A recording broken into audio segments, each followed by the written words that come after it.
podcast and give a little intro. Cool. But I think we are live, and it'll take a couple seconds to show up. I'm checking the YouTube in the other tab too, All right, cool. We're live. Hi, everyone. Thanks for coming. Most of you will probably listen to this after it is live. I'm joined today by my good friend, Jim. Jim, what's up? We were just talking about how living in, these Corona days is a little exhausting. Oh yeah. But it's like I said, I just think that the main thing that has kind of helped me has been to really just focus on the little things, the small things, and just really kind of appreciate how lucky we are in a lot of ways. There's a lot of people who they don't have a job anymore. They don't have a business. The marriage is broken down. So I think that, as kind of, like I said, disconnected, I've kind of felt I try every day to just tell myself, okay, this is what you need to be grateful for. This is what you need to be kind of focusing on. And that's worked so far for me, but like you said, you've not exactly been feeling great at the moment. So what do you think can really help you to feel more kind of positive, help you to feel more kind of engaged? I love the bit on gratitude.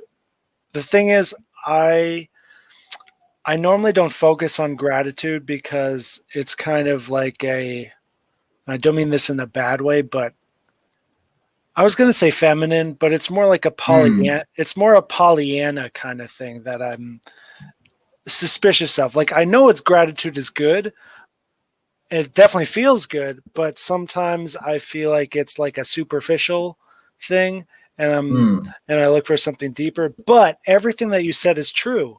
And I think that's why I actually feel bad, is because I look at like the horrible things happening now, and I'm like largely protected from this, but also kind of helpless. Yeah, I feel actually really helpless as far as helping others.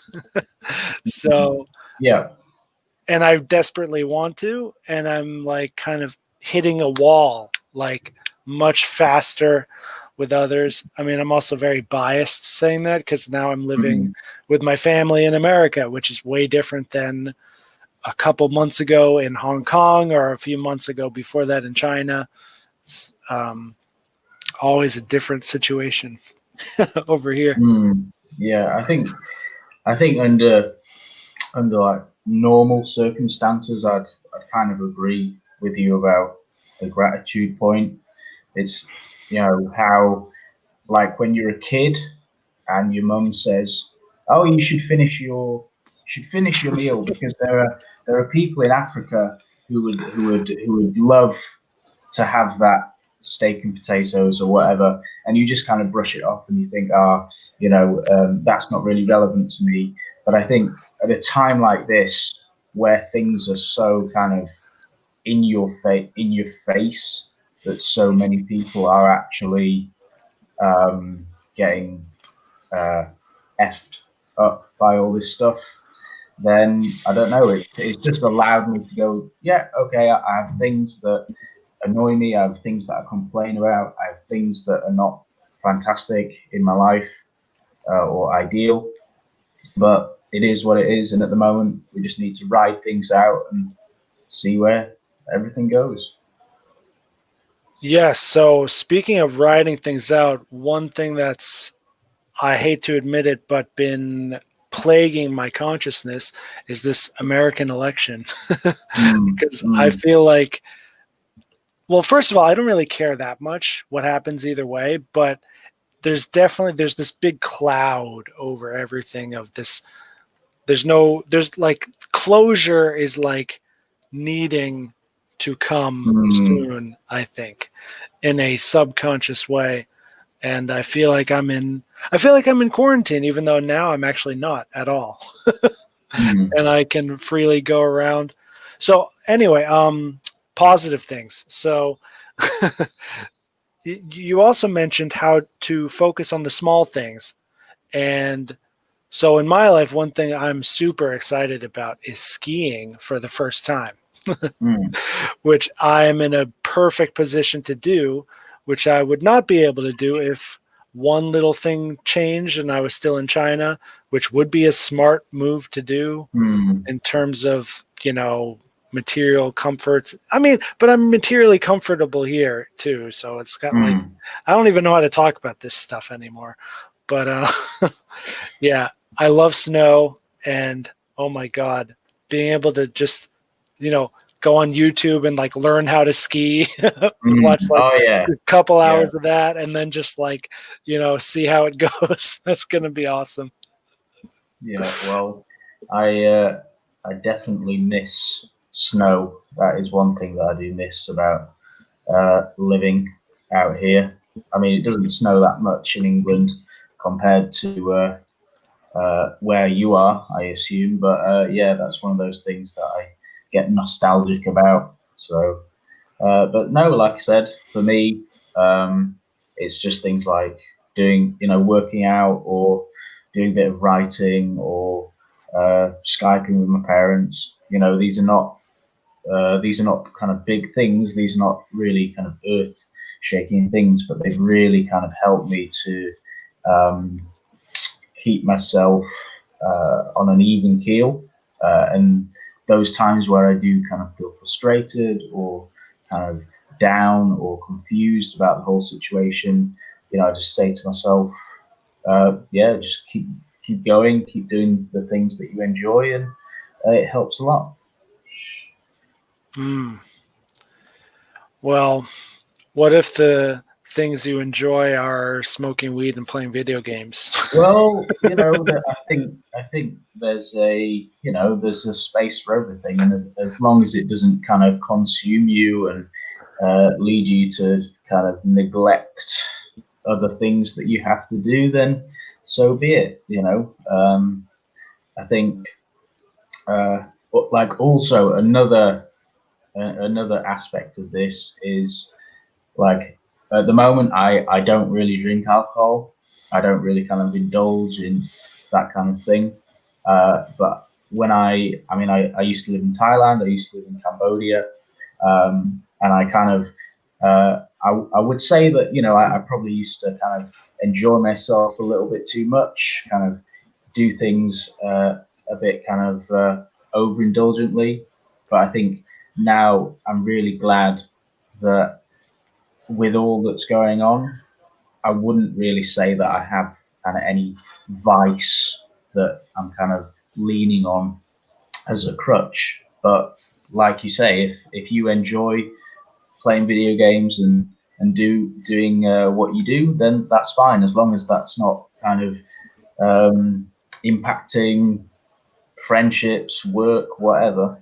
I don't think you should be embarrassed or ashamed about that. I agree, and the key with what you're saying, I think, is whether or not it's a crutch. So, indulging in moderation in just about anything is pretty much okay, but yeah, when it comes in the way of other things that are more important, then you got to throw it out. Um, and then on the more horrible side, going back to the negative stuff, yeah, there are people who have worked really hard, like way more harder than I have, and just recently this year they've lost everything. Mm, mm, So, I mean, yeah. that's in that situation, you need a totally different perspective and attitude on things. Well, So yeah, maybe, but then I would say that it kind of applies. We were just kind of talking about moderation and discipline. I think even more so in a situation like that, it applies. If you're somebody who's lost a business and you have 2 kids and a wife, you can't go out and lose your mind, and obviously people will have succumbed to things like addiction and whatever. But in those moments, you have to say to yourself, I'm bigger than this. Okay, this has happened, but at the end of the day, I'm still alive, I'm still breathing. I've got people who depend on me. I have to just keep going. And I think that you know um, I'm glad that I haven't been put in a situation where I've completely lost everything. I can't say I know what that feels like, but I would hope that if I had been put in that situation, I'd lost the business or whatever, that I would be able to say to myself, right, I'm not going to lose my marbles. I'm not going to succumb to every kind of negative desire or negative emotion. So, yeah, and those people who have lost everything, the small businesses who have lost out while Amazon and all these companies have got record profits and all this kind of stuff. Yeah, but I would hope that for a lot of those people, I hope that they can dig themselves out of that hole and come back from this, which, to me, that's the only way to think about it. But then again, I've not been put in that position. So, As for me, I think, well, I know that I can relate in general to uh, sinking in the abyss, so to speak. When those moments of ultimate lowness, and there's many other words, but patheticness and whatever else. Oh yeah, I've been there, but to me, it seems like I really can't imagine what it's like to lose a business, because I actually have never had a successful business, and I've tried. Like I've sold a few things sometimes that I'm into, like for a few bucks, but like an actual business, and then it's like, if it's like part of the community too, and if it's like, like it's like a baby. It's like making a baby. Oh yeah.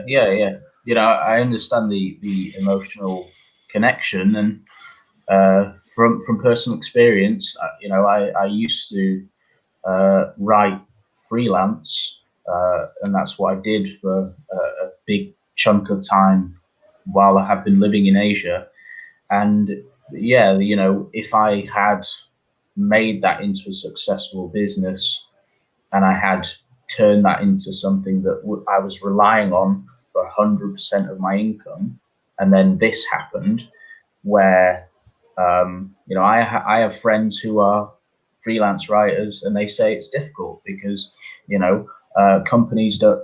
A lot of companies are going bust. A lot of companies don't want to spend money. A lot of people can't spend money or don't want to spend money. So there are a lot of things that I kind of think, things could have turned out a lot differently. But at the moment, I rely, I don't have to rely on myself for generating my own income. I'm employed by somebody else. So, yeah, it's like I said, I don't really know what that feels like to lose a business, but it could have been me, and I could have been in that kind of situation. But yeah, like I said, you just keep going and think of the things that you can be grateful for. Definitely. Why don't we for a second go back to the ground, to the status quo? By that I mean, like, how are things for you in Asia, in specific Indonesia, which I still, I only have 1 month in Bali. That's my entire experience in Indonesia. So, for like, what are things like on the ground over there? First of all, in terms of like just like the mundane stuff, like COVID stuff, people wearing masks or lockdowns? Like, Okay, well, just to kind of give it a bit of background, obviously the big thing is masks, right? Masks. Now, you've spent time in Southeast Asia and Asia in general. Wearing a face mask in a lot of places in Asia is just seen as something normal. And pre-COVID, it was completely normal to wear a face mask, especially in this part of Indonesia. A lot of pollution, heavily industrialized, big cities. So that's one thing that, yes, you do see more people wearing masks more frequently, but it's not this big change like it would be in England, where nobody used to wear a face mask in England. Whereas now, I assume that everyone is wearing one when they're outside. Now, yes, you do need to wear a face mask when you go into a shop, okay? And there are other things as well where if you go to a different city, if you go to a different province, you have to provide something that says you've had a test and you are negative. So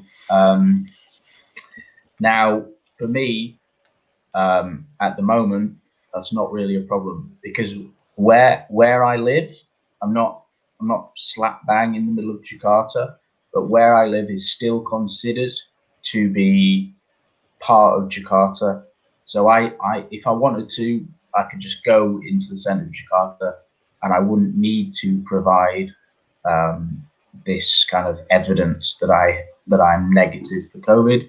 But if I wanted to go to Bali or another place in Indonesia, I would have to get that test, and then I would be able to travel. Now, my problem with that is, you might know a bit more than me about this. The test for COVID, is that a nasal swab? Is it where they put some kind of swab in your nose? Is that correct?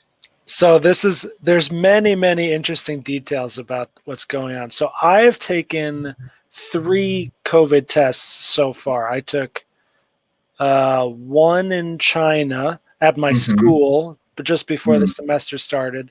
That was at the tonsil in the back of the throat. Right. Just a quick swab. I didn't even really gag. It wasn't that bad. One of the teachers in front of me made a big show of how horrible it was. They're killing me. Yeah. In a joking way. So it was actually really good. But and then in Hong Kong, I took 2 tests. In Hong Kong, that one you just spit into a vial, basically, right? And that's it. Now in America, the ones I see on TV everywhere, they shove it up your nose. Because my problem with that is I have a neurological condition. So for me, anything that involves something to do with my head or my nose or anything like that, I'd be worried that it could somehow affect the operation that I've had on my head. So to me, if somebody said to me, the only way that you can get this test is a nasal swab, I wouldn't do that. So if it's some test where they do a swab in your mouth, that's fine. If the only way I can get a test is a nasal swab, I would refuse to do that. Yeah, I'm in the same exact spot. It's different because I don't have a neurological condition as you have, but my common sense says it's way more dangerous putting anything deep up into your nasal cavity, which is right next to your brain, than saliva or tonsils, whatever, which I know I've done before and I know it works, and it probably works better than the nasal test.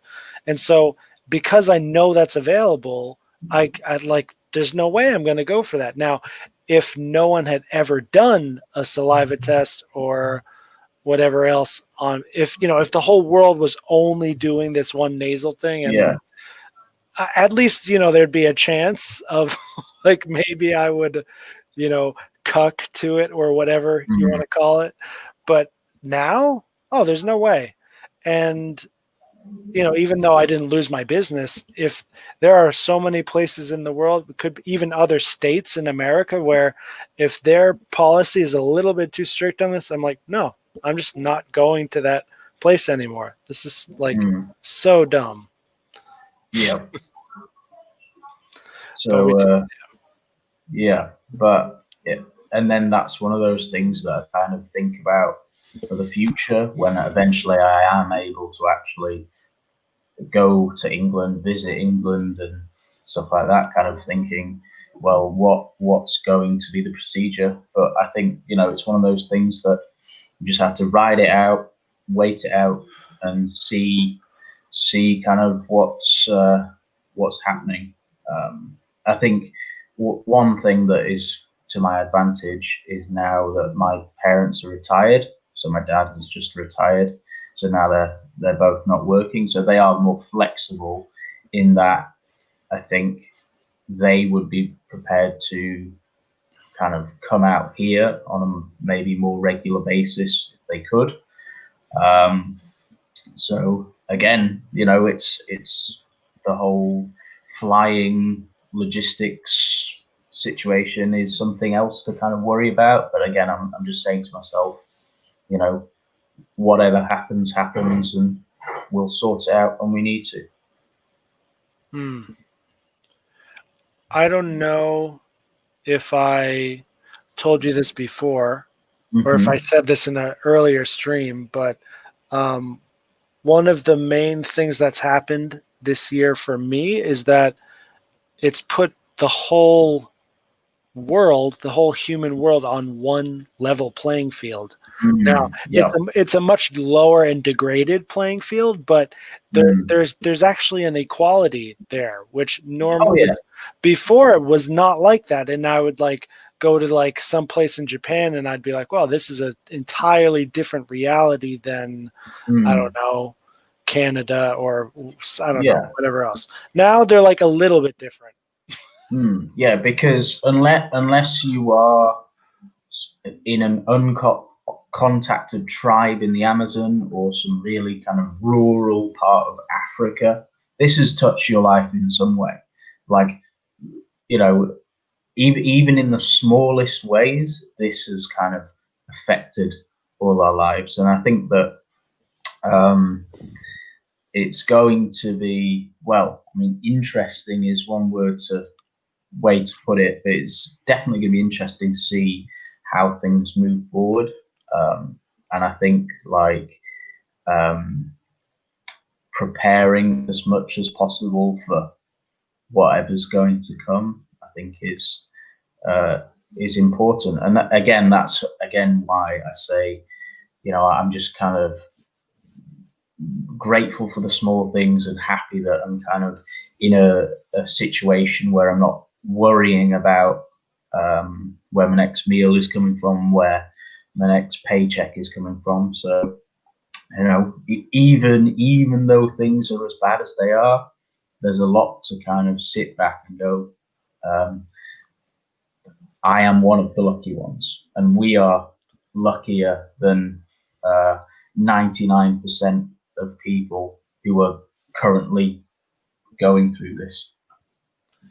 Yeah, that's true. Well, thank God now my brain is finally really stimulated and waking up. I just got like Good, good. three different tangents all at the same time here.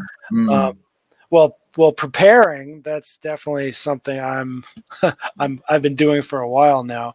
Um, of course, preparing and prepping are a little bit different, but mm.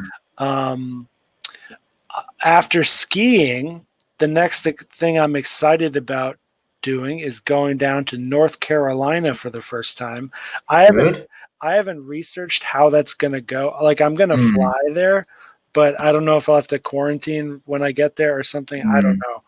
But I have a prepper friend down there Yeah. who he invited me down. He said, place to stay, super fast internet, and I could potentially buy land there and move in Mm, with this like community that is just growing now really yeah. fast too, which is Mm, so cool. Is like each time I talk to him, he's like, "Oh yeah, I got another guy to come down," because well, it's one of those things that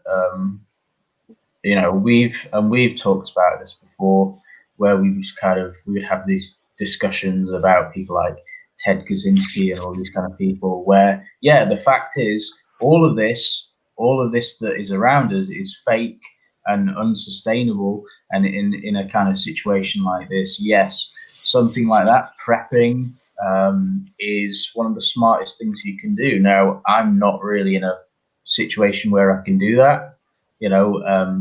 A lot of my family are not in a situation where they can do that. But yeah, I think if you have the opportunity, it's definitely smart, because as this is all shown to us, that we live in this fake synthetic world, and we just think, oh, everything's going to be.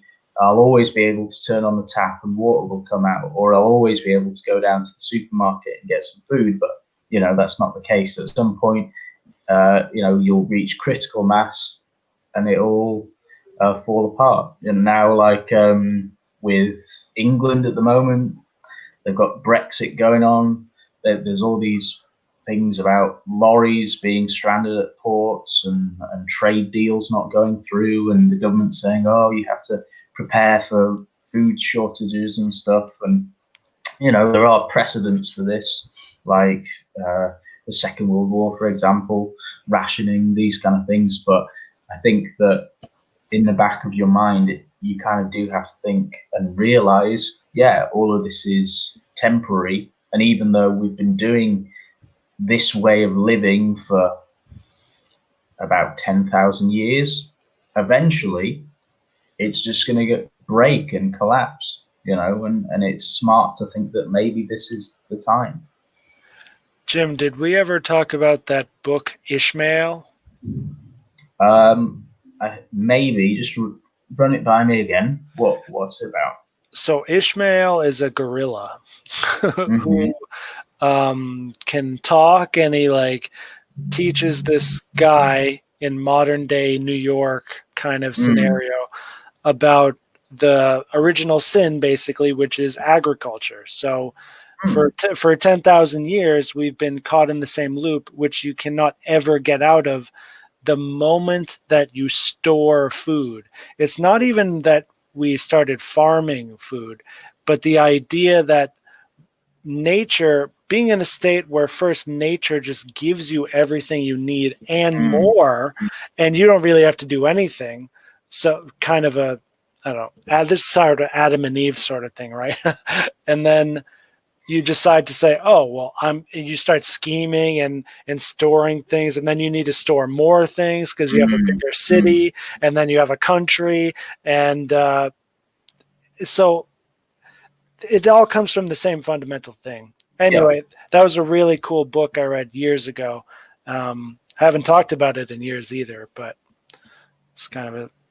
Well, I'll search it out. But I think that fundamentally, um, and it's one of those things um, where you reach a point where you're so kind of built up, you're so technologically kind of advanced, that we're just removed from the simple things that actually keep us alive. When's the last time you dug your own water source? When's the last time you hunted for your own food? Like, you know, um, and once you realize that that's not something that ever goes away. And I think that's the reason why, again, this is something that I've talked to you before. When we talk about philosophy, and I just say, I can't take most philosophy seriously because it's just rearranging the deck chairs on the Titanic, and it's not acknowledging, it's saying, okay, these are the problems with civilization, and this is how we can change things, and this is how we can live in a better way. When it's not actually acknowledging the fundamental problem is the fact that we decided, oh, we're not going to move around and look for our food in a nomadic hunter-gatherer way. We decided, right, okay, we're comfortable, yeah. We've got bigger brains than all the other animals, so why don't we just settle down in big enough groups to be protected and grow our own food and stay here, you know?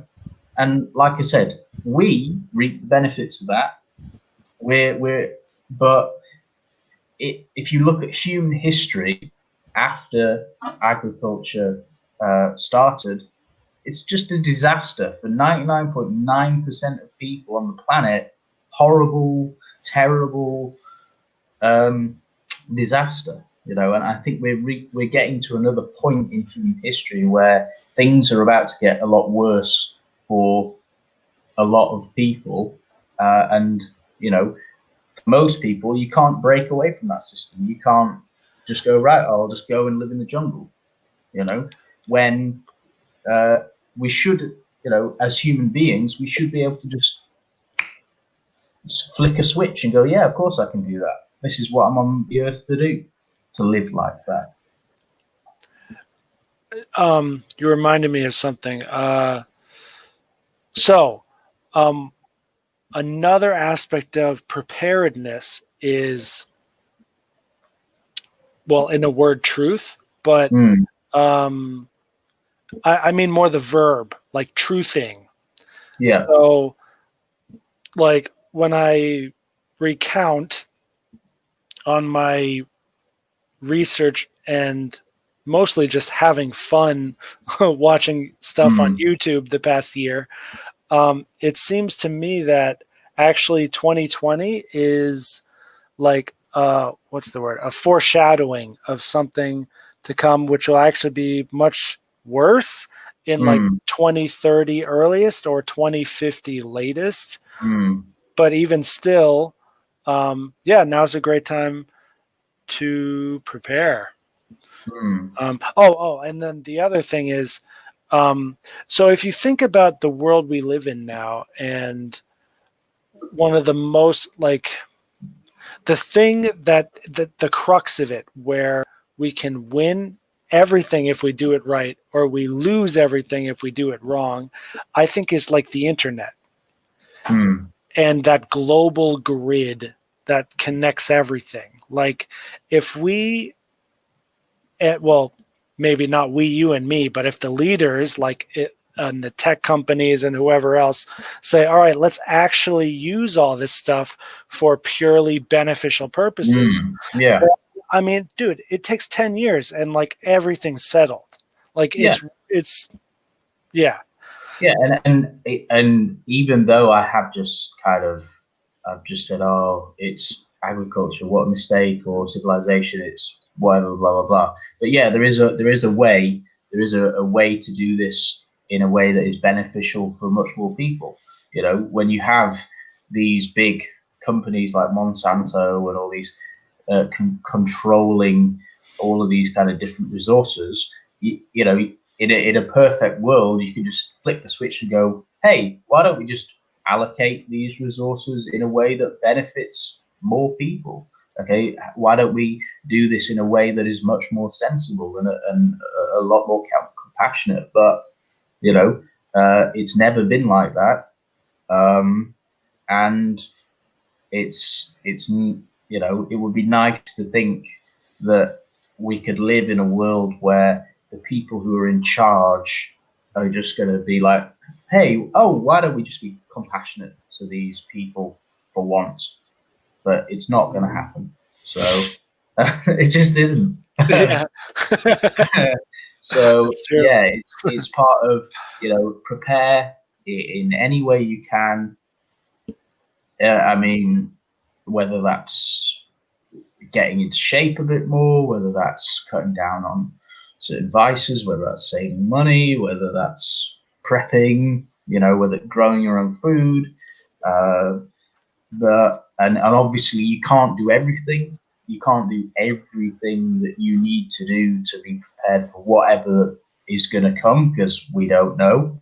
But you just have to prepare. And I think that, again, a lot of people just kind of go through life and they see what's around them and think this is always going to be here. This is what life is. It's always going to be here, and all the bad things, they kind of happen to other people. But I think, as long as you are a little bit smart about things, it's. I wouldn't say like, oh, I think I'm going to be completely fine for the rest of my life, but I'm giving myself a better chance than people who are not really taking any kind of steps. And I'm sure you're the same way as well. Obviously, going out to North Carolina, that's part of your plan. So Yeah, so there's two dimensions, I think, for me. Well, there's always more than one dimension, but with your last comment, I cut up the world. I have two worlds. I have my like spiritual world and my material world. No, it's not that deep. It's more simple than that. It's external and internal. So the external world, it's quite possible, may not be that perfect for me for most of the rest of my life. Fine. But my internal world, my peace of mind, my liberation, whatever, etc., I feel very confident in will not change at all for the worse, and will actually get a lot better more and more consistently, because that's been happening my whole life, and I think it will continue. But there are too many things I have been ignoring, some vices that I need to stop myself. Yep. In the likes of overeating, junk food, those are big ones, and other ones. I mean, they're all the same. So like, a vice is a vice. So like the particular one it is, that'll vary person to person, but yeah. And I think that's something that since I've kind of moved to Asia, that's something that I've become better at, just kind of being more connected to the spiritual side of things, and more connected to a sense of not exactly living every day just in the moment, but a sense of okay, there's something bigger than me. There's something more kind of important. So I'm not only going to think about myself. I'm not going to get wrapped up in that. So I think that is the one thing that people in the West can learn from people in the East, is just look at what you have and go, yeah, okay, this is materially, I don't have a lot, but I'm still breathing, and I'm around people that I like or I love. Life is good. There's something bigger than me, so I'm not going to get wrapped up in this. And I think that we had that in the West, not that long ago. Not that long ago, everybody went to church on Sunday. Everybody had some kind of spiritual connection to something that was bigger, even if it was just a sense of, oh, this is what we do, this is normal. It genuinely makes people feel better. And I think it's one of those, it's probably the one thing that if I could change something about the West, I would literally just put it in everyone's head to at least have some kind of, it's not so much a dogmatic belief in a certain religion, it's more, you put that thought in somebody's head, there is something beyond, there is something here, and that's something that when I lived in England. I didn't have that. So I mean, I went from like being a kid, and yeah, my grandparents were religious to a certain extent. My parents are not really religious. I think my dad has kind of always kind of maybe had some low key religious leanings that he doesn't really talk about. But I was it was like hardcore atheist, science, and logic and blah blah blah. Believe in science. And and everyone's done it when they have a conversation with their for us in the West, obviously their Christian friend, and their Christian friend is trying to explain this this is what I believe, creation or evolution or spirituality or whatever, and you just shut them down completely because like, no, 4.5 billion years ago there were just these gases that randomly and then you're like, oh, science, it's like that's just the way it goes. And then I got older, and I think like something just kind of clicked. It wasn't, and I'm not going to say, oh, it's like some kind of spiritual awakening, but I think I started to, when I moved to Asia, I started to see things more from that kind of perspective in a more kind of spiritual way. And I think now I've reached a point where, I'm not going to say that I'm like a super religious person in terms of doing the, I don't pray, I don't do this, I don't do that. But I've reached a point in my mind where, yes, I've worked it out in my own mind. This is what I believe. I believe that there is something bigger than myself, and it has actually kind of, that's benefited me in a lot of ways in the way that I try and view the world and try and view things. And I think if people in the West had that, we wouldn't have millions of people hooked on antidepressants or millions of people committing suicide, things that don't make sense. We're the most materially secure people on the planet in the West, and yet we're the unhappiest. Yeah. That it shouldn't be like that. And the reason it's like that is because we've lost that sense of, oh, there is something out there, or there is something unexplainable, there is something bigger than myself, and I think people have lost that very simple way of thinking about the world, and they're just wrapped up completely in this material kind of thing that just makes them unhappy. Jim, you and I could talk all day about the failures of the West, as we have before, and for good reason, because you and I are expats. We've already been through this whole thing, and unlike other people.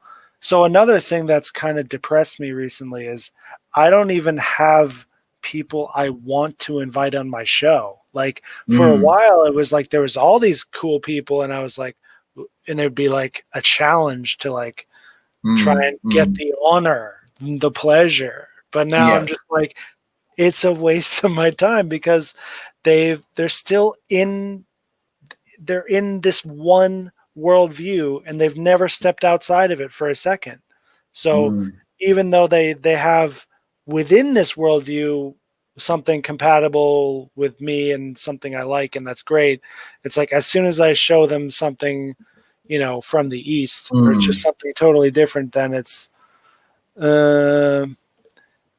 and then you explain it conceptually, and then they understand it conceptually, but like they don't really get it. And then but it's hard to kind of step outside of that. Like it's hard to understand your or my point of view if you are in that situation, in that kind of very cynical, very kind of that very cynical viewpoint. Whereas I think that it takes something like traveling or living in a different part of the world to go, oh, all right, okay. There's a whole bunch of people who just operate on a completely different like level of thought. So no, I can put myself in your friend's shoes, and I can understand why people think like that, because that's what I used to think. That's how I used to kind of feel. I was not kind of open to the possibility of, oh yeah, maybe there is a benefit to having some kind of spirituality or some kind of, thinking that this is the material world is not the only world. You know what I mean? So yeah, I can definitely understand, but I think now once you make that jump, and it's not like you have to throw yourself into being a religious person in a kind of stereotypical sense, but once you make that jump, you can't go back. You can't shut that off. It's like the thing that we talked about before with when we were talking about Ted Kaczynski. Once you make that jump to thinking about the ideas that he had and ideas like that about civilization, you can't switch that part of your brain off. You can't just go, oh, forget that I ever kind of thought that was a good idea. Because once you do, it's in there forever. And it's the same with the spirituality thing, I think. And I hope COVID has maybe taught more people to be more spiritually open, but I don't know, because I don't live in the West. I haven't lived in the West for a long time. And Jim, oh yeah. So what's happening in America is very interesting, and I think it's actually different from what's happening in Europe and most other Western nations like that. It's like the Republican Party, it seems, and like the right has kind of incorporated conspiracy theorists, I think, into them, which is really strange and interesting. But isn't it on conspiracy theories? To me, that's just naturally right wing. You know what I mean? So, well, I guess it depends. What do you really mean by that? Because to me, it just seems Jim, like Marxism could be considered like a kind of conspiracy theory, which is on the left. Like it's normally you don't think about it like that, but that's kind of what it is. It's kind of like Marx has this idea that all these proletariat are going to conspire against the bad conspirators, and we don't always use these words for it, but that's kind of what it is, I think. I'm thinking now at least, but yeah, but that's the thing. At least with Marxism, it's not. To me, that's not some kind of conspiracy theory. It is a logical thing to think. Oh, look at the inequality of the world. Things are massively unequal. Right. Why don't we allocate resources equally amongst the people in our country or in our whatever? But the reality of the situation is it never works out like that. Okay, so I think that to me, like, I wouldn't say that Marxism is some kind of conspiracy theory, because it's explaining the world in a very simple way, and it's explaining the truth of the world in that it is crazy that we do have such a massive gap in equality, but the way to actually get there, and what communism or whatever tries to do, it always fails. Because what you have to do is you just have to kill a whole bunch of people. You have to kill a whole bunch of people who just go, wait, they're telling us that we're equal, but then we know that the people who are higher up are actually taking all the resources. So, and that's what you have to do. You have to kill all the smart people and then convince all the other people, hey guys, we're all equal now. We're all on the same side. Let's call each other comrade. And it's like, no, wrong. Jim, let me give you a new way of thinking about it. So like Marx in the first place, yes, as you say, it's not a conspiracy theory. It's kind of a logical thing you'd think. But then from the first experiment onwards, like as soon as we learned that it didn't work, every instance of Marxism after that is kind of like a conspiracy, meaning I'm maybe using this word wrong, but just go with it for a second. So you have these post-Marxist people. Pol Pot maybe is a great example, conspiring to do all this horrible shit. And anyway, now there's conspiracy theorists on the right who are saying that these Marxist, Antifa, whatever, BLM people, etc., are themselves the conspirators. Oh yeah, there's. Kind of lost it. Yeah, I get what you mean. I mean, yes, there's of course Black Lives Matter, all these groups, all these. They could just be funded by the CIA. They could be. There's no reason to think, oh, they're only just this grassroots group of people who just happen to be on every single news channel and at every single protest. And yeah, why not? Yeah. So yeah, I don't know. But again, it's one of those things where I try not to. That's one thing that I would try not to kind of obsess about and worry about, because I don't live in that part of the world anymore, and I'm not kind of surrounded by that kind of, that kind of way of thinking. So I think that, and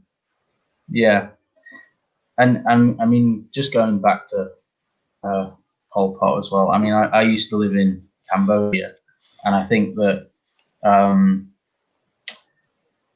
like that.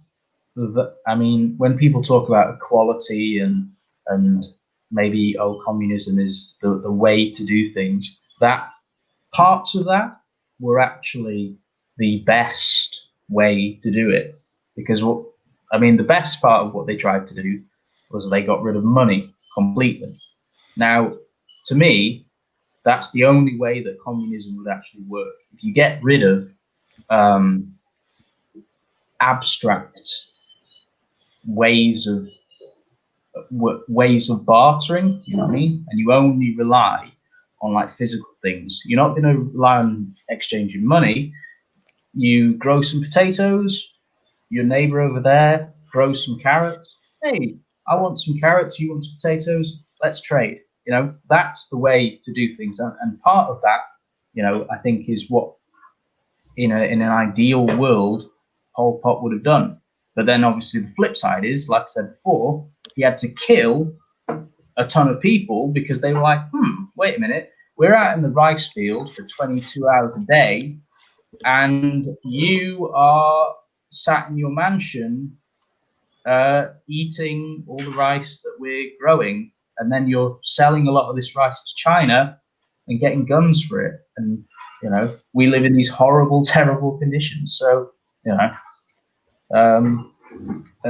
my attitude towards communism is, okay, capitalism is fucked up, but communism is always fucked up as well. So what's the point of trying that system at all and pretending that, now we're all equal and let's just have a glorious revolution and we'll all dance and sing and be happy? What's the point of pretending?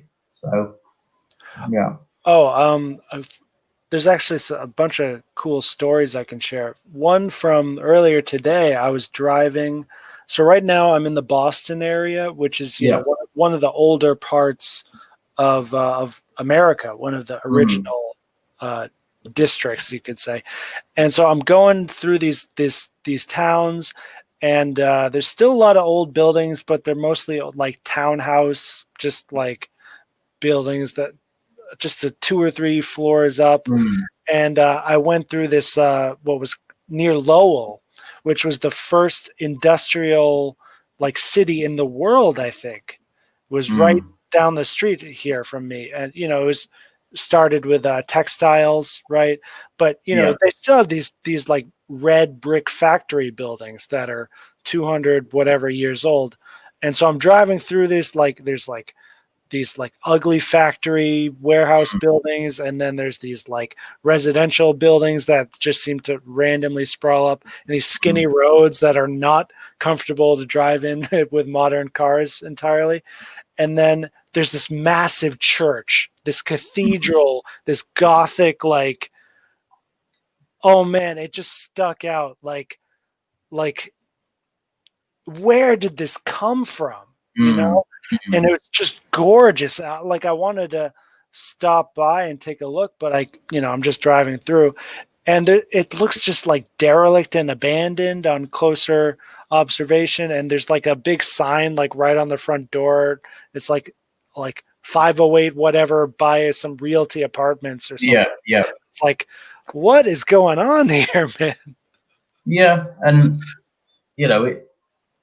that kind of having that spirituality allows you to live in a place. And I know about Lowell, that I've heard about Lowell. There's like there's documentaries about boxers who come from there. I'm from a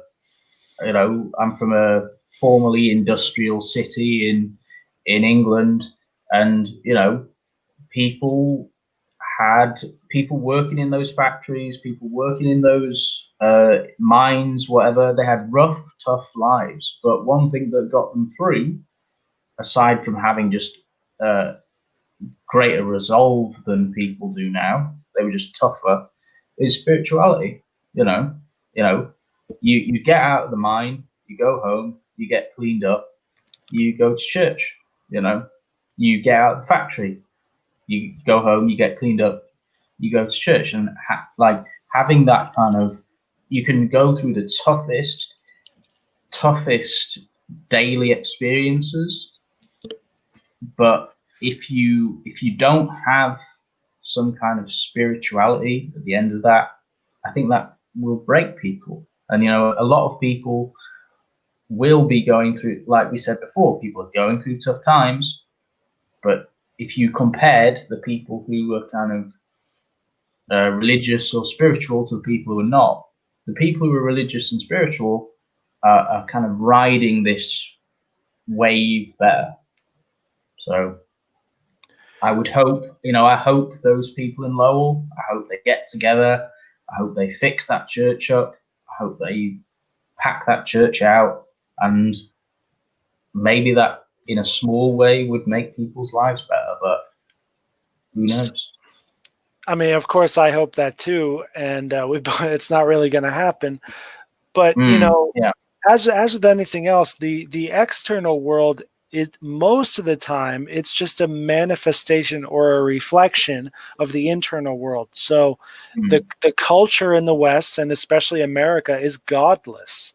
It's a godless society, and what happens in a godless society is sometimes you have no churches at all. Other times you have beautiful churches that no one goes into, or temples or mosques or whatever it is. That's what you expect to see. Namely, the opposite kind of culture I would describe as like India, where it's like God full. There's like too many gods. So you just walk down the street and someone, oh, you crushed the deity. It's kind of like, it's not that extreme always, of course, but yeah. And it's, the modern world is crippling every nation around the world. I really want to make that clear. But the main difference is, do you have a master or not?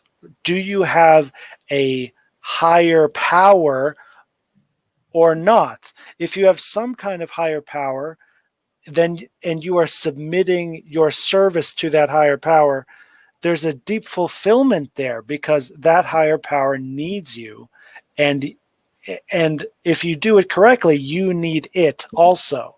And so but this can work with anything. It's not just with God and religion and whatever, but with God, I think, I know from at least a little bit of experience so far, you get like a power, you get like kind of a superpower, where when you say in your mind, like, okay, I'm going to do something for God, and I'm going to use this power that God has given me to do this for God. There's this loop there where, yeah, you'll spend 20 years working on like one steeple on a Yeah. church, and your grandson will do another steeple, and like 400 years later it's finished and you didn't even get to see it. Like, you have the ability to do something so insane like that because Mm.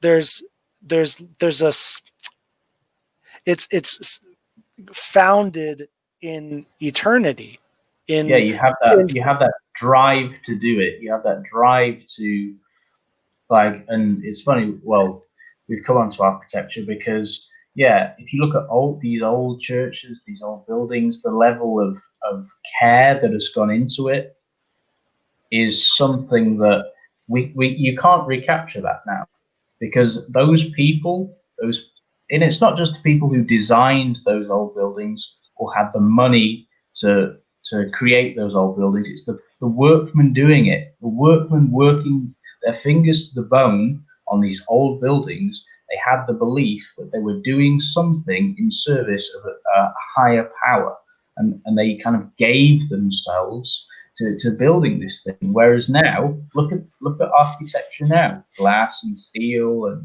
and it's ugly, and it's, it looks like a Godzilla's Lego set. You know what I mean? Like, yeah. where an architect now is not sitting down and thinking, well, God's going to see this, so that. So I need to kind of make this beautiful in their image. They're not thinking that. They're just thinking, it's just glass and steel and meh, and they just kind of, and it gets kind of vomited out there, and it just looks ugly. Like, and it's like you were talking about the old red brick buildings in Lowell. If you drive around parts of Sheffield, you can see the old warehouses, the old factories, the old mills, the old that kind of old architecture, and even in a small place like Sheffield, it is striking that kind of, you have that separation of, you can look at these buildings and you can see, okay, obviously some care and some thought and some attention went into this, because people were kind of trying to make things a bit beautiful or kind of imposing, and then you contrast that with modern buildings, and it's kind of like there's no kind of care put into it. It's just a place. It's just Dead. It's dead. It's soulless. It's sterile. Yeah. Dead literally means soulless. Yeah, Right? and Like, it's another one of those things, like, again, where you can compare the East and the West, not just in buildings that are designed for kind of spiritual activity or whatever. If you drive around Indonesia and other parts of Asia, you realize that way more people are self-employed in Asia than they are in the West. oh And yeah. you see the little units, and they put up the corrugated iron and the wood, and they've kind of built their own little thing. Oh my God. They put themselves into something that is their own, and it has its own kind of personality. And don't get me wrong. Jim, you know what you're like, talking about, Jim? You're talking about the American dream. yeah, yeah. So, and yeah, don't get me wrong. There are McDonald's and Dunkin' Donuts and all these kind of places and all these kind of types of buildings. But drive anywhere in Asia, and you see the places have a personality, because it's people kind of creating their own thing, and it's not just this sterile kind of environment. Yeah, once again, the quintessential polar opposite is got to be India or Bangladesh, some other South Asian nation like that. I remember I first went into Bangalore. That was the first place in India I went to, and Koramangala, that's what it's called. This popular district. You walk around these apartment buildings there, and they're totally normal apartment buildings, but some families will decide to paint the entire wall like hot pink, and then the next door neighbor will do like this like dark teal or something. It's colors and Yeah. smells just like Mm. hit you right in the face because they're free. Yeah. That's Even basically in what it is. They're just free. in our little cluster here, you've got a red house, and then you've got a blue house and a yellow house, and you know, right now we could decide, oh, let's paint the house purple. All right, you know, and it would kind of give it that kind of personality. Um, and I think like the West has been just stripped of so much like kind of spontaneity and that kind of sense of putting your own little kind of identity on things, you know. But again, like I said, I haven't lived there in a long time. Maybe things will start to change, but I don't know. So I think this is why I'm excited about North Carolina. I think if things are changing, I think America is at the cutting edge of that. I don't. Mm, The only other strong revolt I see in the West, in a good sense, I see is Eastern Europe, yeah. and in a lesser sense South America. But Mm, that's it. Like Western Europe, Northern Europe is kind of like they're like too scared about being called racist to like do anything worthwhile, you know. And yeah. then Yeah. there's half of America, half of a Canada just like that too. But then the Mm, other half is like crazy dedicated, intelligent, like down to earth, like there's like a real like power there, which is yeah. Yeah. I've Like always been people attracted to that, to be honest. where people are not as self-conscious, not as kind of afraid of what the status quo is going to kind of say about them. And it's one of those things like, and I've said this before, and I might have even said it to you. If Germany had won the Second World War, places like England would be more like places like Eastern Europe. They would have not experienced the massive influx of materialism that Mm. happened after the Second World War because we were on the winning side, you know. Um, and places like England would be more like ex-Soviet Union countries, and Europe would be more kind of down to earth, you know. And I haven't really spent a lot of time in Eastern Europe. I mean, the furthest I've got is Czech Republic, but I've known. Uh, I mean, you met Sai in Cambodia. He lived in Eastern Europe for a while, and people in Eastern Europe, they're more with it. They're more down to earth.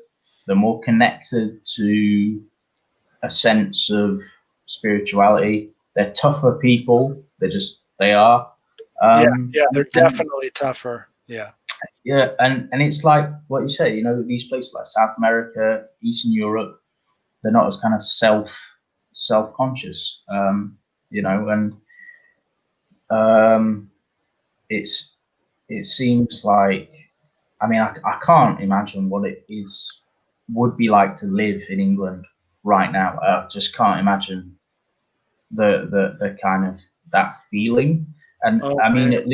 at least with you guys, and this is the thing that I've always been jealous about of Americans. You've got so much space. If you don't like a place, Yes, you yeah. don't like the weather, you don't like the job opportunities, you don't like this, you don't like that. Hey, I'm just going to get on a train or a plane or a bus. I'm going to move to the other end of the country, 3,000 miles away. They still speak the same language. I Yeah. don't need to. So that's one thing that I've always kind of been jealous about um, of America, where, and again, in this time where maybe people need to change their plans, be flexible, America get, even if all the a lot of bad things are happening, you can just go, right, I'm just gonna get all my stuff, put it in storage, and I'm gonna fly to the other end of the country. I'm gonna start over. Can't do that in England. Yeah. Like, it's a tiny, tiny little place full of people, packed, jam packed full of people. If you don't like it, you have to literally move to a different country Mm. where people don't speak English as a first language, and you have to figure it out. So yeah. Yeah, I got that feeling in Hong Kong big time.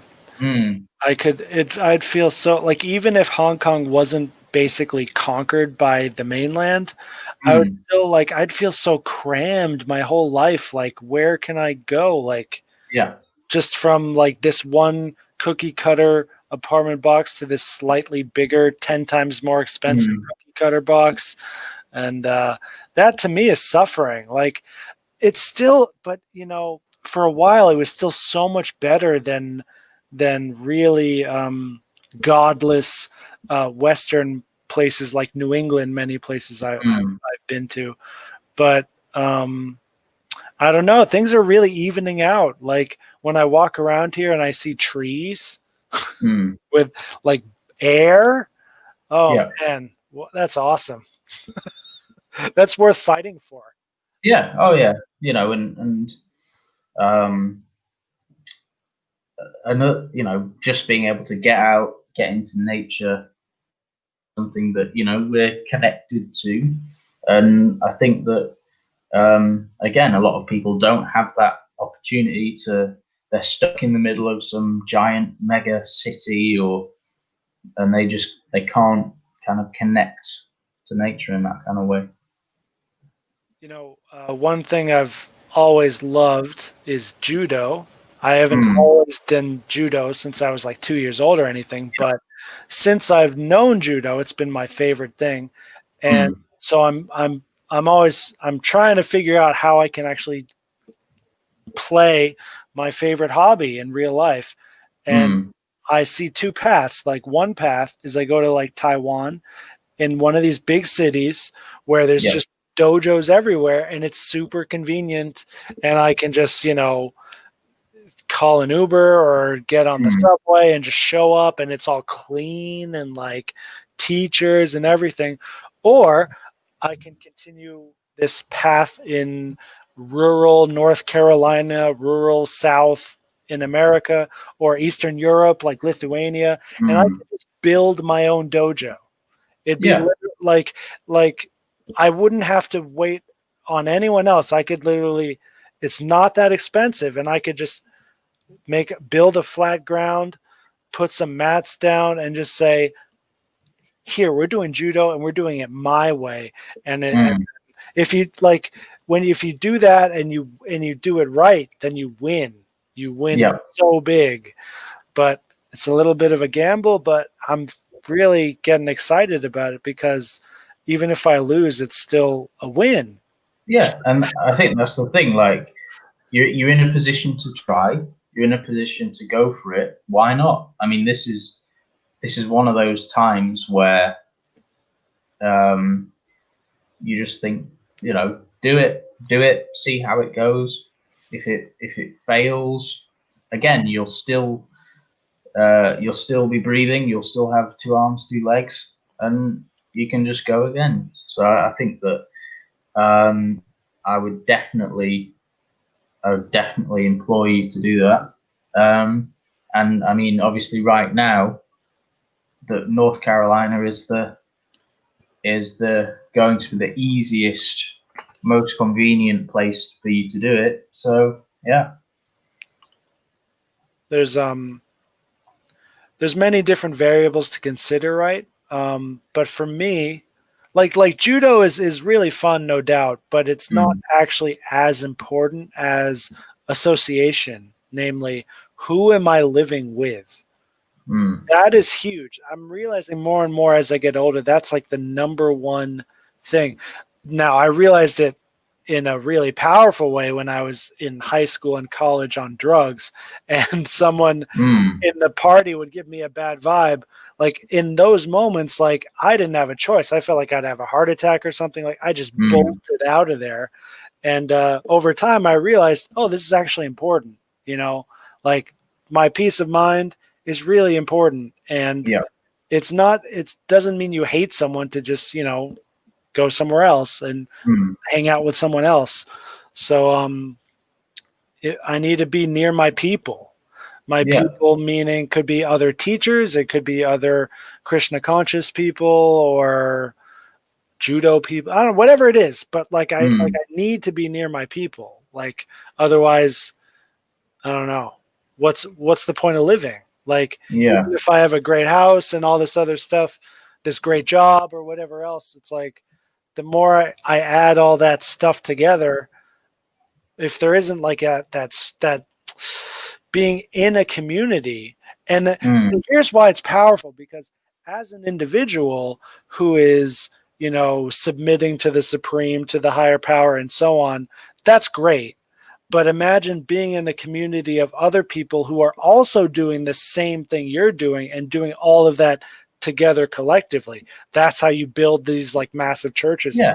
Yeah. No, I think and finding those like-minded people, I think you're already on the way. I mean, obviously, if you go to North Carolina and you meet these people and you like hanging out with these people, then that could be your starting point. And I think that that's an opportunity to build some little kind of community. And I think that it's as long as people are kind of working together, as long as you don't kind of fall into some of the same traps as some of these other kind of similar types of groups have done, then yeah, go for it.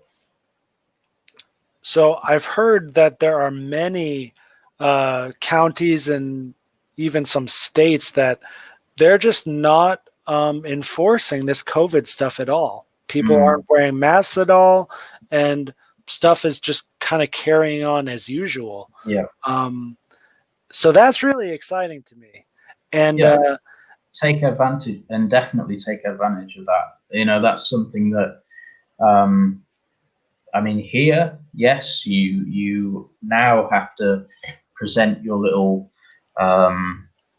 certificate of health if you go into another province or another city, but generally people can mix around, people can move around.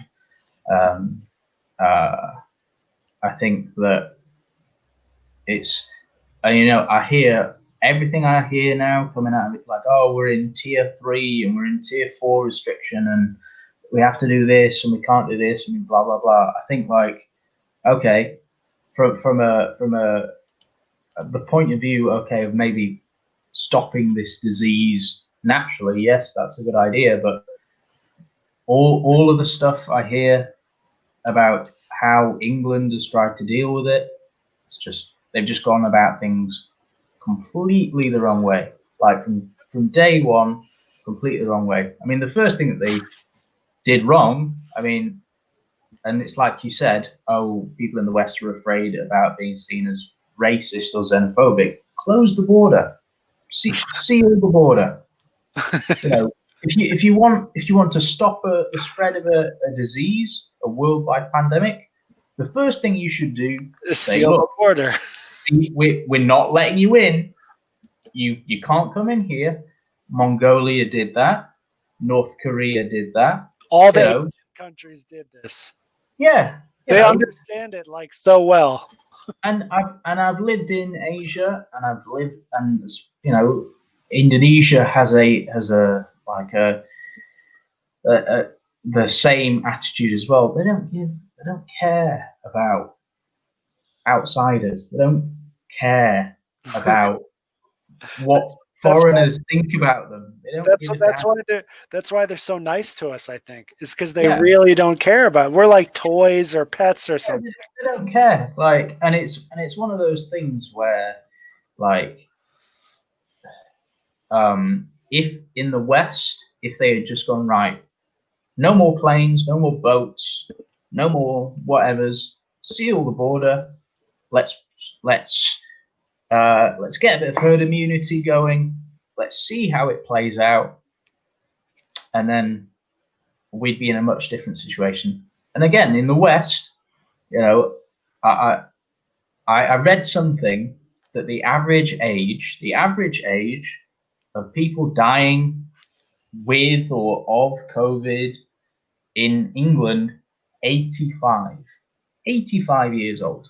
Now, most of the world doesn't even get to live to 85 years old. So, are we overreacting? Yes. Absolutely. And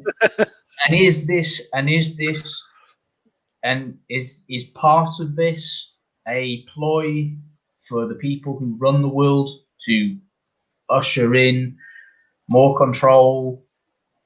Yes, but it blatantly is. Now, obviously COVID has killed a lot of people, has affected a lot of people. But I think if, again, in a perfect world, if every single country had got on a big Skype call, all the prime ministers and presidents, and gone, all right, boys and girls, let's close the borders for 6 months, and let's not have any international flights or blah blah blah, except for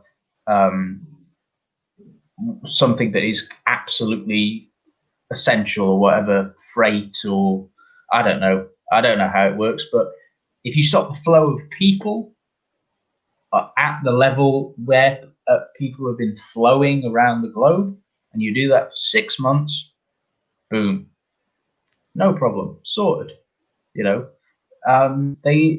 If you look back at previous global pandemics in history where they didn't have all these resources, what did they do?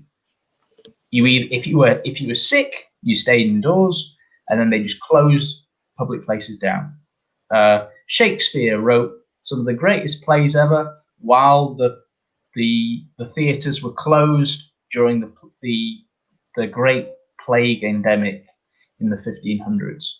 That's all they needed to do. And we're too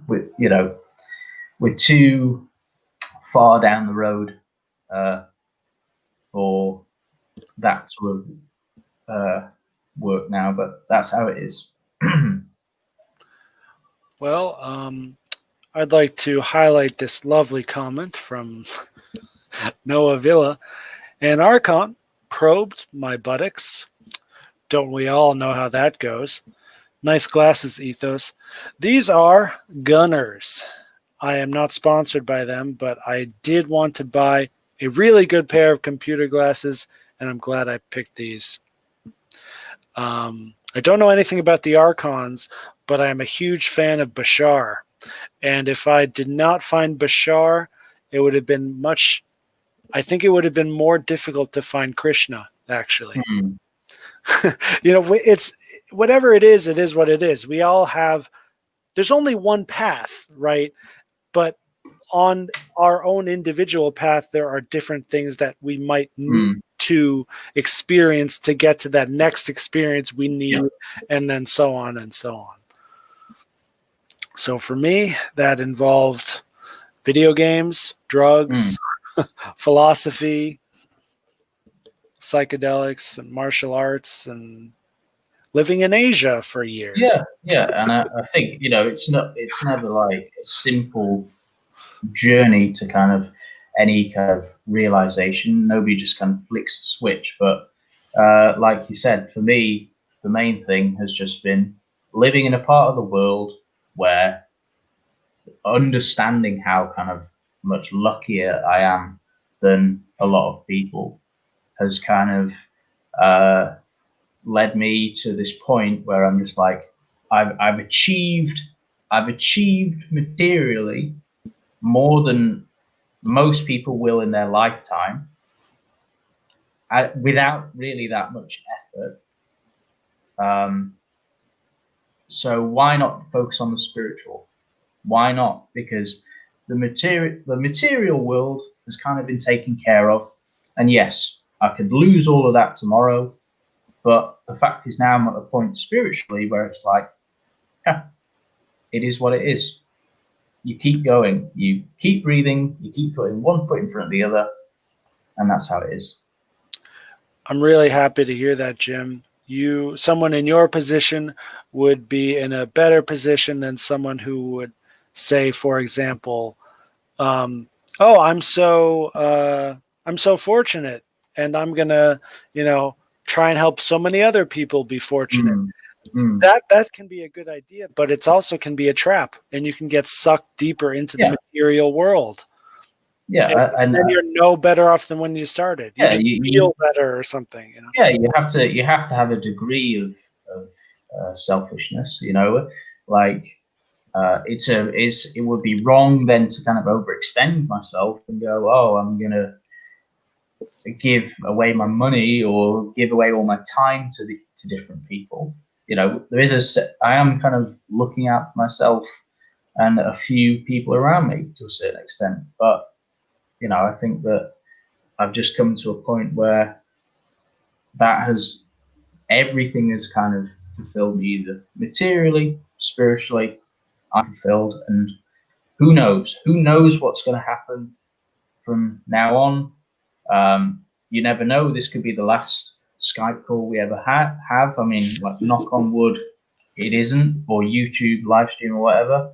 But I've got to a point where it's like, okay, 2020 nearly over. Let's just see what happens 2021 and from now on. Whether it's great, whether it's terrible, that's how it is. And I've made my peace with whatever happens. Yeah, man. As far as my own spiritual journey, I'm actually taking a huge step really soon. I'm going to be initiated in less than 6 days, give or take. Good. Now I know I asked you this before, but that isn't where they just get you and beat you up to the point where, okay, you're in the gang now. What actually happens when you initiate? There's just a little bit of child blood, but it doesn't have corona, it doesn't have AIDS. It's just that good, white, children, just blood. And they also require, what was it? Oh man, I can't remember. It was some kind of spice. Anyway, Yeah. it's you put them together in the pot. You light it up, you drink it, you vomit it, and then there's the sex, and then and then you're God conscious. It's a very ancient tradition called Satan.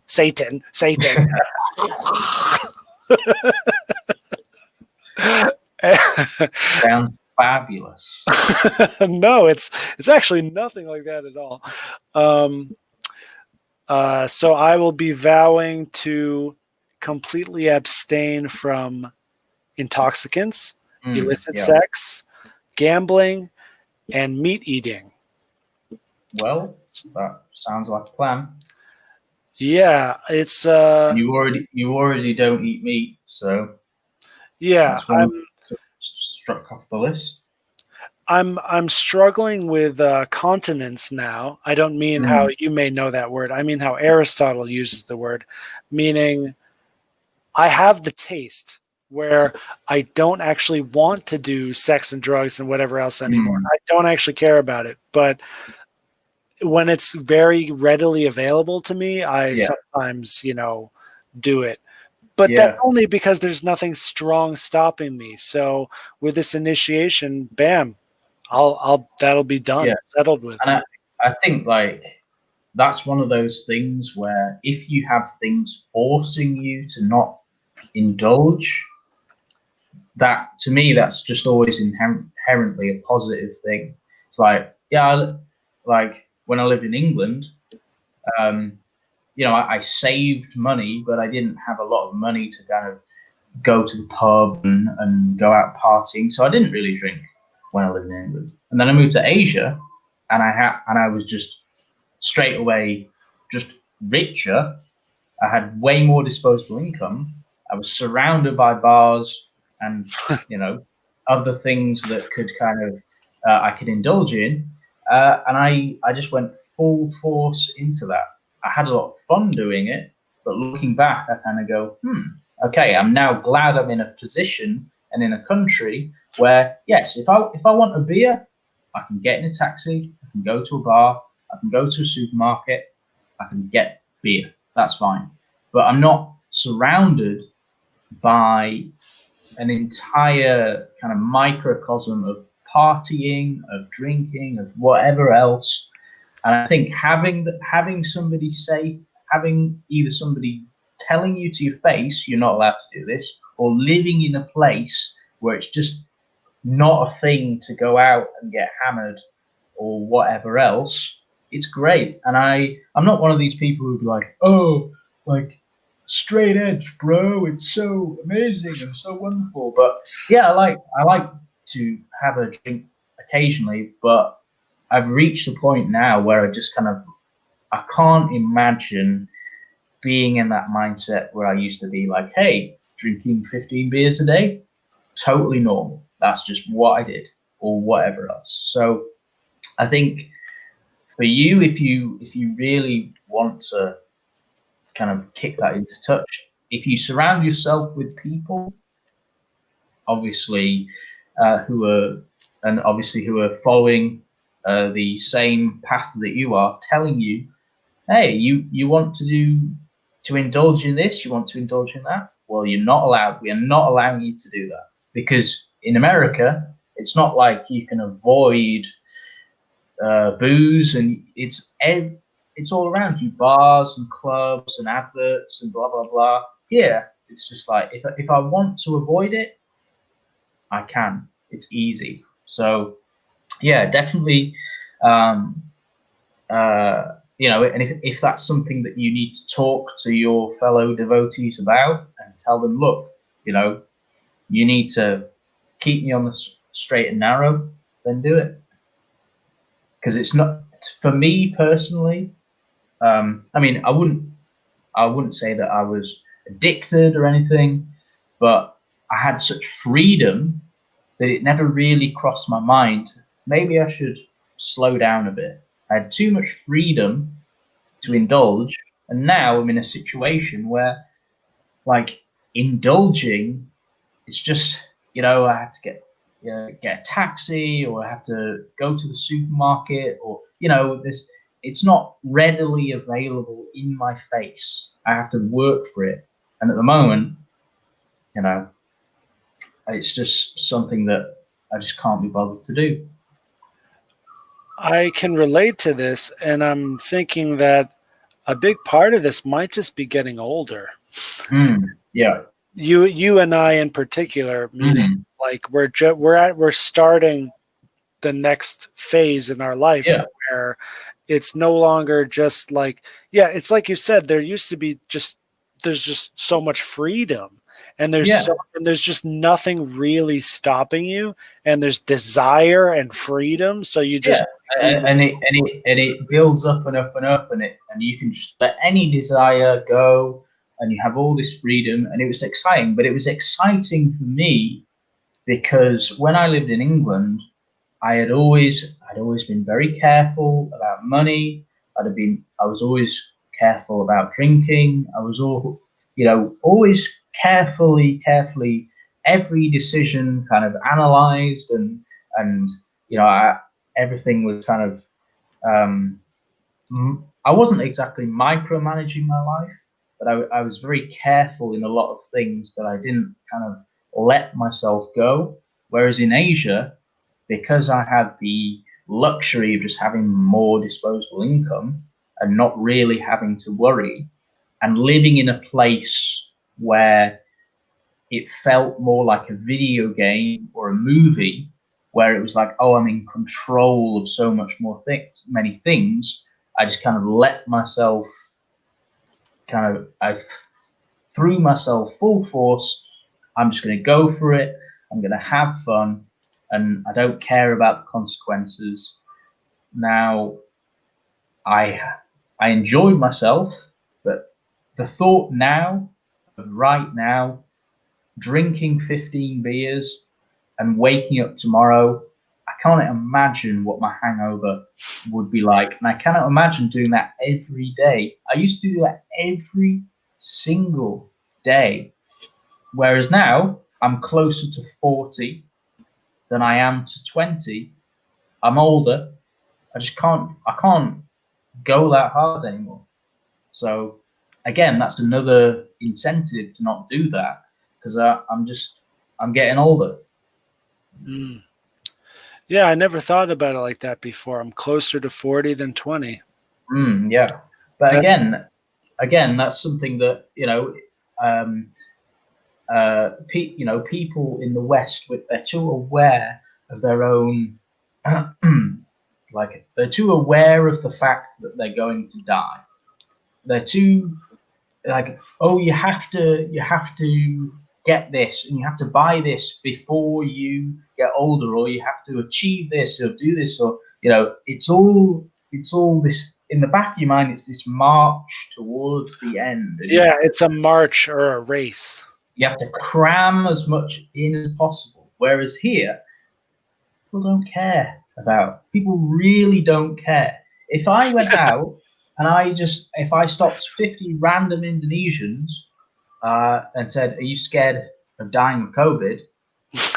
Maybe one person out of those 50 would say, "Yes, I'm extremely worried." Now, it's not to say the other 49 are not worried, but what the other 49 people would say, if God wills it, it's meant to happen. Yeah, this is It's fate. It's fate, and that's the bottom line. Is if you believe things are planned out, if you believe things are meant to happen, you're a happier person, because the most terrible things can happen that people in the West can't even imagine nowadays, and you just go, yeah, that's just how it's meant to be. Like there's an advert, because on the news, they have the call for the evening prayer, and in the advert for this evening prayer, there's a man and his family, and he lives in some little shack in the middle of nowhere, and the call to prayer is going on, and you see him going about his daily life, right?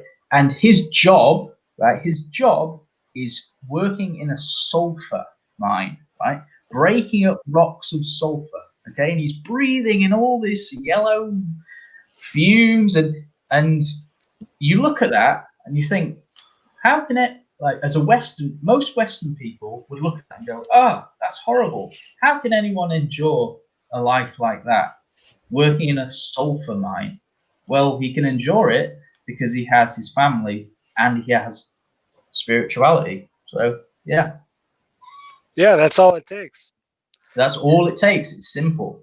If It's actually even less than that for the average Chinese person who only has family, and yeah, they no longer have that religion part either. So, but they're but still then doing fine with just family. but then with China, and that's the other important thing. You can switch out religion, but I mean, religion is the ideal thing, or spirituality. But if you switch in nationalism, that's another. That can also be a massive help. That kind of nationalistic fervor. I believe that in places where people are incredibly patriotic, again, it gives them resolve and it gives them a certain happiness. And I mean, it would be nice to think that we could have that again in the West, but again, it's not politically correct to be To be spiritual. sovereign. It's not politically correct to be spiritual, and it's not politically correct to be sovereign or nationalistic. Now, I'm obviously not the biggest nationalist in the world, because I don't live in England anymore. But to me, it's one of those things where basically, again, if every single country and was allowed to be kind of openly nationalistic, and the people, we wouldn't have a situation like COVID. Because again, people just go, right, we'll close the borders. We're going to protect our stuff, and we don't give a damn about anyone else. So see you in 6 months, everyone. You know what I mean? So again, You're right, Jim. I love how you say it like that. It makes it sound so simple because it is that simple. And now, like, Yeah. I can't figure out how so many people have been caught by this spell that's been cast over their eyes. And Well, I mean, I understand it, and I'm not saying that I'm any better or any different, but it's human nature to follow what everyone else is doing. It's human nature to want to be part of the herd. Like, I think about my parents. My parents are retired. Like, my dad has just retired, and as kind of skeptical and cynical about this whole thing. I understand when my mum says, "Oh, we can't wait to get the vaccine." I understand when my mum says, "Oh, they've got a new batch of like a zillion masks and she's making them or whatever." I understand that from a point of view, and on a personal level, I wouldn't want my parents to um, uh, do things that they think is going to put them at risk. So right, I yeah, I understand completely that urge. I understand completely that desire. But again, I also understand it from the point of living in a place like Asia, where it's like nobody's going to tell these people not to go to the mosque or to the church, or nobody's going to tell these people you can't mingle with your family. You couldn't have like a rule of six, because I don't know what it's like in America, but in England, in certain places now, you can't meet in groups of more than 6 people from like outside your own house. And if you couldn't impose the kind of rules in the West like you could here, because people, like we said, they just don't really care, because they think, look, if I'm meant to get this disease, if my family are meant to get this disease, so be it. So people are freer in a sense of just being able to have more of a normal life. Life has changed for a lot of people in the East, no doubt, unquestionably. But in the West, things have just completely been flipped.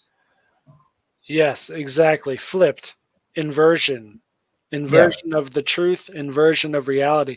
So the way things are in the West now, you're literally called a something like a white supremacist for saying that men are men and women are women.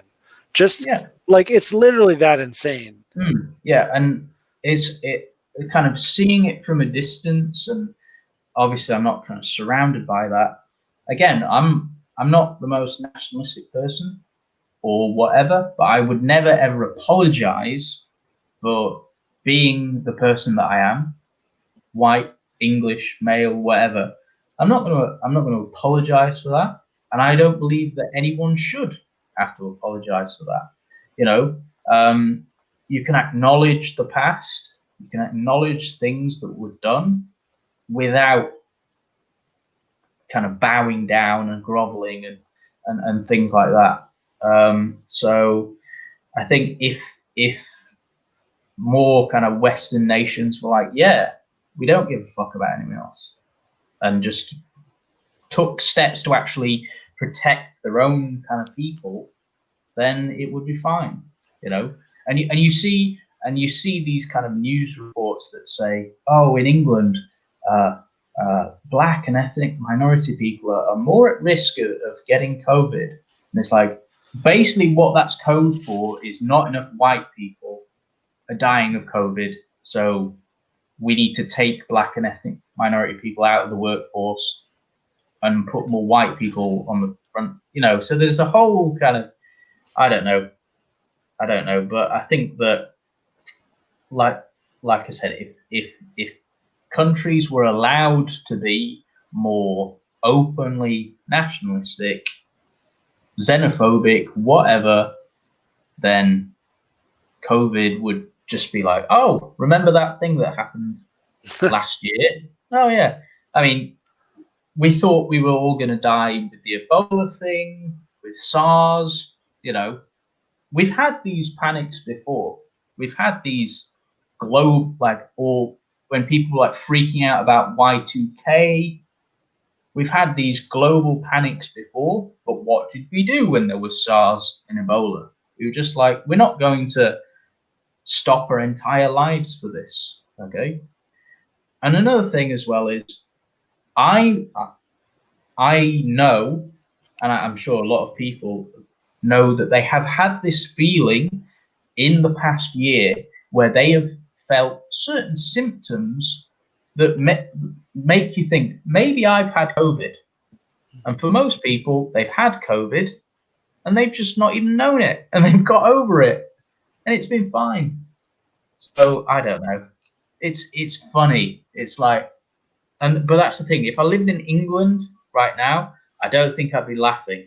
I think I'd be depressed. But I live all the way over here. Yes, there are things that worry me about my family, about how they're getting on, but they're doing okay. So I can sit back, I can look at it all and laugh, and it's stupid. It's just stupid. Yeah, thank God there's always something to laugh about. And now we don't even have to wait for comedians. We can just, look at reality, and it's just hilarious. Yeah, and yes, I understand fully that having COVID for a lot of people is terrible, is the worst thing, and the actual disease has caused a lot of pain and misery. But the fact is that we've had global travel, we've had global trade with TB, with all kinds of infectious diseases flying around, and we haven't freaked out to this degree. And now COVID, it's going to become another essential vaccine that we have to, we just keep adding and adding and adding. And again, we talked about being compassionate before. If this was a compassionate world, people would be trying to work out a way of, maybe we don't need to just inject all these chemicals to make ourselves immunized. Maybe we can work out ways to actually fight this without relying on medicine. Close the borders. 6 months. That's all it would have took. Yep, true that. So look, Jim, I got to go. I'd love to keep talking, but I have to teach at 6 a.m. tomorrow. Okay, well, get a good night's sleep, mate. And it was a pleasure to talk to you. And I think I'm completely open to doing this again. I mean, if you've got time, we can pick a topic or whatever, and it'll be good. Yeah, that sounds great. I was, as before we went live, we were talking about how I've been kind of bummed out recently. Wasn't sure about it, but yeah, no. Once we start talking, like, everything is good. I mean, we've been good friends for a while too. So yeah. So because when did you come to Cambodia? When was that? 2015 or 16. Yeah, so it's been a while, and I think it's, for me, it's been good because basically the communication that I have a Skype call with my parents. I have my wife, obviously, but yeah, it's good to just have as close to face as possible. So yeah, I'm definitely down for doing this again. Sweet, man. Okay, that's all, folks. Take care. Have a good one. Peace. Hare Krishna.